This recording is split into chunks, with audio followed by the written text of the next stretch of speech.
Well, the topic, innovation and entrepreneurship, the key to succeed in the financial sector. Even though we use the term financial sector, the points that I want to make today is really applicable to all sectors.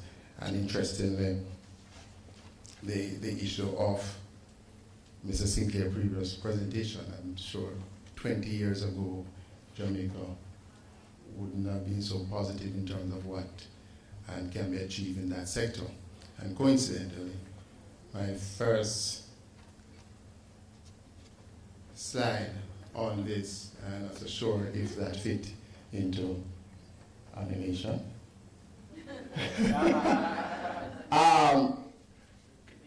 Creative destruction is when the free market destroys obsolete and useless industries. And if you look at the expression, does that fall into your sector? Just to be clear. Okay. Interestingly, so when does it destroy Wall Street?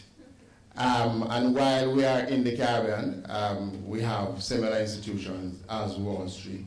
And this question have been asked, I'm sure, by many persons. We look at the term creative destruction, which I say is borrowed from one of our famous economists, Joseph Schumpeter. And he coined the term creative destruction in his work entitled Capitalism, Socialism, Democracy, 1942, to denote a process of industrial mutation that incessantly revolutionized the economic structure from within, incessantly destroy the old one, instantly create new one. Over the last 10, well, I say 20 years, more so in Jamaica, we have seen several rocky phases in our financial sector. Persons remember the days of FinSAC, etc. And some of the industries that have disappeared, even though not fall squarely into the financial sector. How many persons remember the days of receiving a telegram?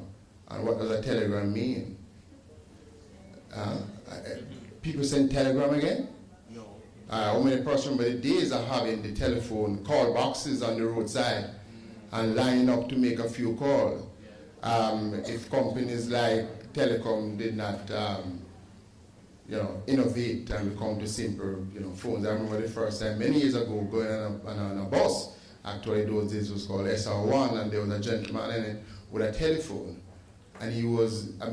We were laughing at him. How could you have that big thing and take in a bus? Because anybody in those days that have that telephone would be driving. Yeah. And we know what happened now, with those fabulous thing. So when you hear the term creative destruction, if you just look on the face of it, you wonder what are they talking about and how is this applicable in the financial sector? It is very clear that if the financial sector don't innovate and create products that are relevant to modern industry, they will be replaced. We look at the broad definition, and in the interest of time, I just keep it simple.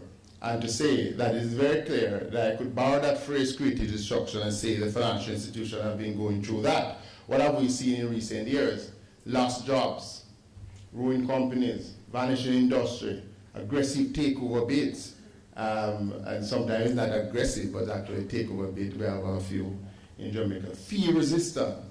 Over the last couple months, Jamaica have been preoccupied with the amount of fees that the banks are charging. And the comparison is made that since 2007 with the recession, the banks have been constantly making profit. I will not get into my views on that, but what we'll say is if the banks, the financial institutions don't find a way to ensure that their products are relevant and people find value in it, then we're going to have more issue there.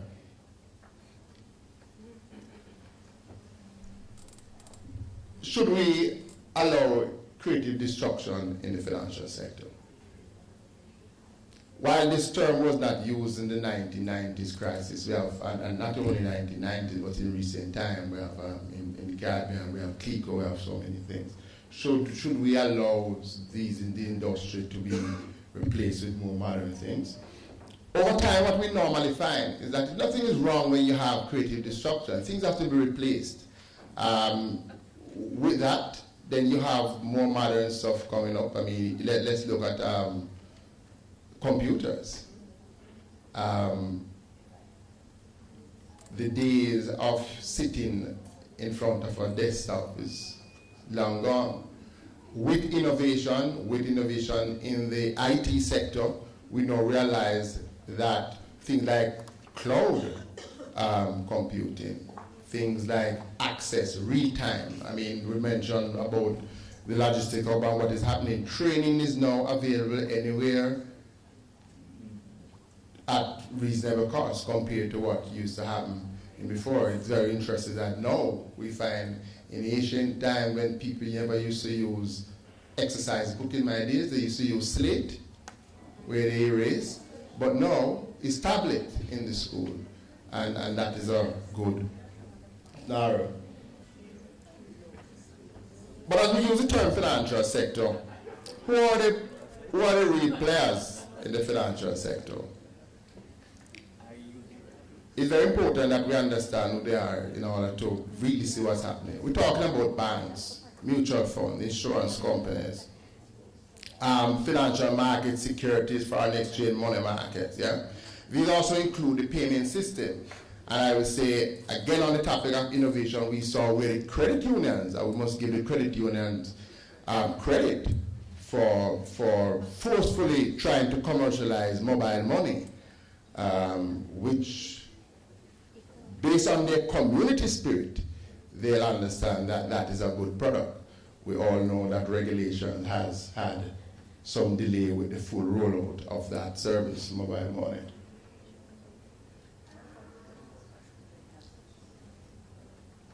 In terms of the whole innovation financial sector,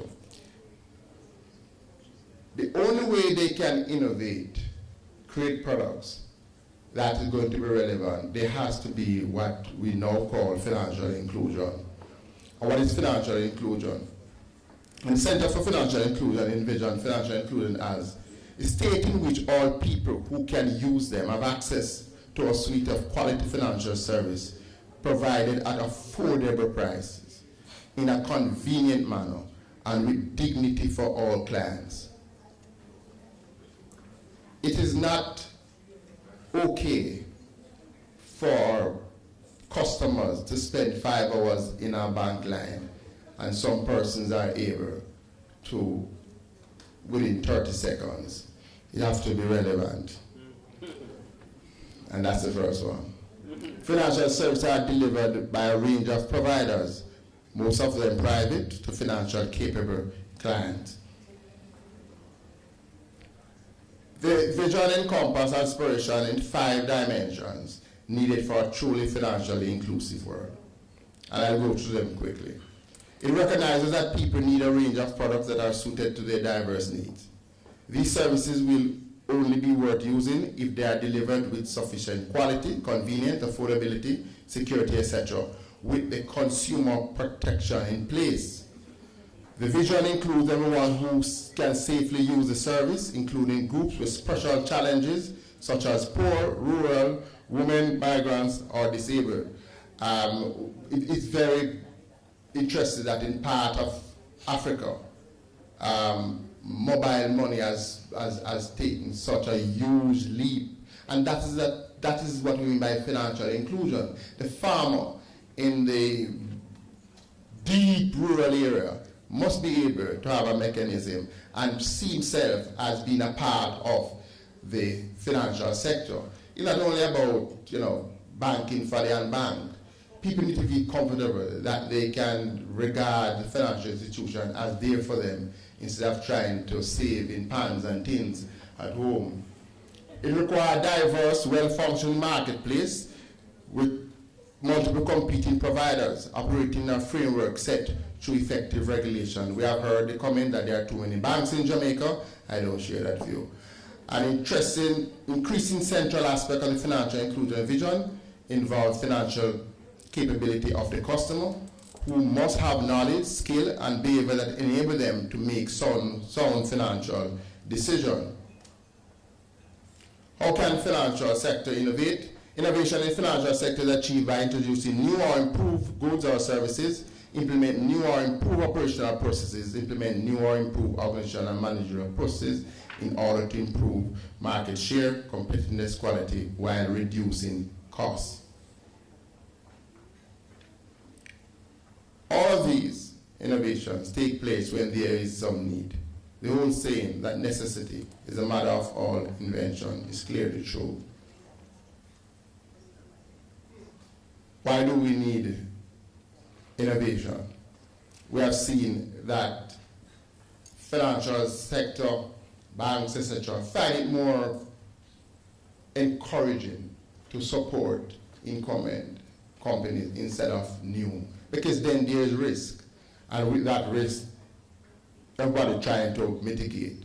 For the sector to survive, they will have to deal with that risk-based approach, put in proper risk assessment. We know of things like Credit Bureau in Jamaica, which will help, I think, in providing that safeguard, but encourage everybody to participate in the financial sector. The role of financial sector reform, as you can see over the years, we have moved from what I regard as industrial revolution to information evolution. And I mean, we talk about fashion, and from 1771, textile was there, and it come right up, railway. Now we are in an era where it's really about data mining, it's about that intellectual property. And so banks and financial institutions will have to find some way of providing service, taking into account what we call this systematic wave that is now relevant in this generation. I mentioned about the risks, and in the interest of time, I wanted to thank you for your attention.